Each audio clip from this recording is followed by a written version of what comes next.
tayo, Aling Bebang? Ayoko na! Uy, tara na, lalo na tayo. Tamad talaga ng batang yon.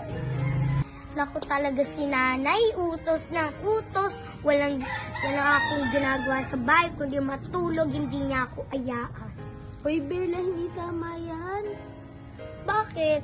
Tara na nga, doon na tayo. Anong gawin nila sa akin? Hindi pa rin ako magpapasorry, da. May pagkain na ba? Gutom na ako. Hindi ka pa nakapagluto.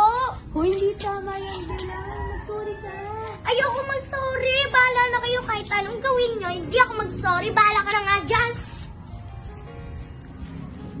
Pasensyahan niyo na po, tita. Kadiri ka naman, mama. Minsan-minsan, kinikis mo ako. Bahala ka na nga Ate dyan. mo na nga. Alis na nga ako. Eh di, umalis ka. Pakim. Ang sarap pa talagang maglaro habang wala si nanay. Diyos ko. Bella! Bella! Yung natin mo na sa anan, tara! Ano? Sana pala hindi na ako naging makulit at pasaway, ma.